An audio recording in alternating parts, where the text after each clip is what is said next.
The appropriate balance between individual and societal responsibility for the coverage of medical expenses is dependent more on whether healthcare is considered a right or a privilege than the social model used to examine the question.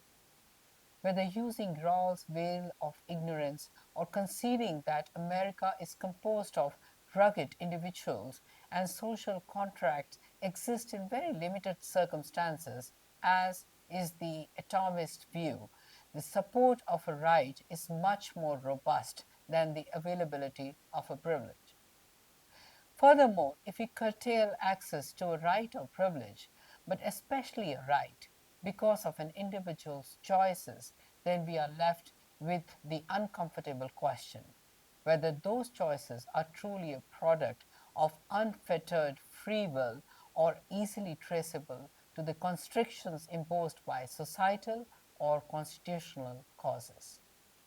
Healthcare is expensive, and there are few occurrences in a life that affect an individual more intimately than the outcome of an illness. And so, any discussion of healthcare is fraught with emotion. Perhaps it is more enlightening to examine the curtailment of access to a right or a privilege not so intimate as healthcare. Consider driving, universally regarded as a privilege, versus voting, generally thought of as a right. The most adamant proponent of Rawls' concept of fairness would likely agree that while all should have access to the privilege of driving, that privilege is subject to appropriate behavior and a requirement to demonstrate basic competence of the task. Put more simply, yes, everyone should have access to driving because it is necessary to function in this country. But you must pass a driving test, and you can't habitually drive recklessly or under the influence of alcohol. The atomist and the Rawlsian may differ on what access means, but would likely agree on the general principle that individual responsibility carries the day on the maintenance of the privilege. The most ardent atomist would agree that the individual must enter the social space in helping to choose the political leadership of the country, and as such, that entry should be broadly available and subject to the least restriction. Where the two schools of thought may differ is the social responsibility to ensure that broad availability, but that it should exist unfettered, is a fundamental American ideal. Is healthcare a right? More fundamentally, how do we decide if something is a right? A right is enshrined in a legal framework and considered essential for participation in society. The right to life is acknowledged in the foundational document of this country. Healthcare is fundamental in many circumstances to maintaining life, and the maintenance of health is fundamental for the capacity to participate in society. Logically, healthcare is a right. The more rugged of our individuals may be unconvinced, and to them more evidence can be offered that their fellow citizens have implicitly placed healthcare in the legal framework of a right. Roughly 40% of Americans have governmental insurance coverage. American employers with greater than 50 employees are mandated to provide insurance. Hospitals are legally obligated to treat all emergency patients regardless of insurance status. Nearly all children have mandated coverage for vaccination, and 96% of children nationally have mandated insurance coverage. Thus, independent to its association with right to life, by virtue of its essential nature for societal participation and the diverse laws that enshrine its access, healthcare is a right.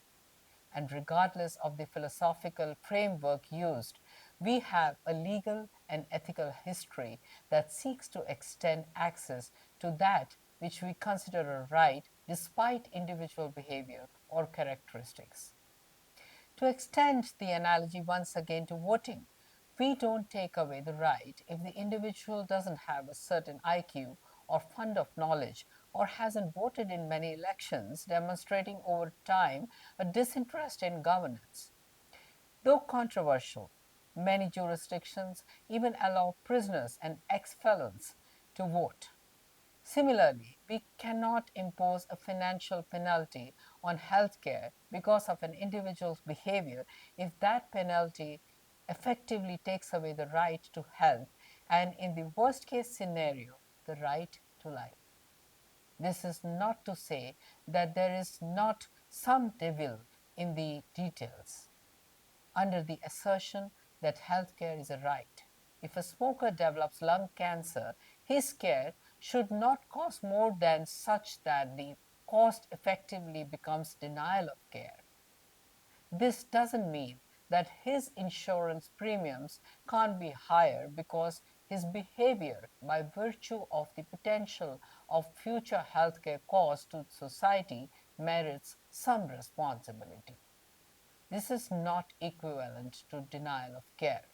The extent of that responsibility, that is, the increased cost of his premium, is an argument that the Rawlsian and the atomist can have in the political arena while ensuring that the increased burden doesn't effectively deny him access to the right to health care and, by extension, the right to life.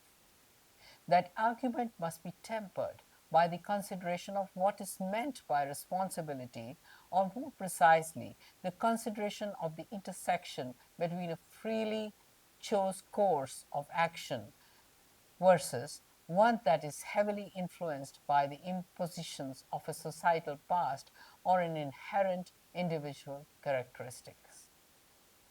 Unequivocally, smoking and the use of tobacco in general are detrimental to health and increase healthcare costs. Its dangers are broadly known and broadly accepted. It is therefore the low hanging fruit of assigning behavioral responsibility to healthcare costs. Why do 20% of Americans still use tobacco products? The main reasons include a stronger genetic propensity to nicotine addiction, a greater susceptibility to marketing early exposure, leading to an alteration of brain structure and stress relief due to nicotine's close association with dopamine. There is a high correlation with smoking and socioeconomic status. Is it just to charge an individual a greater healthcare premium for having a genetic propensity for engaging in a habit that altered his brain as a minor, for developing a habit that occurred in the first place because society refused to eliminate the marketing of a deadly product with no redeeming value, and for a lack of access to a robust mental health system? The rugged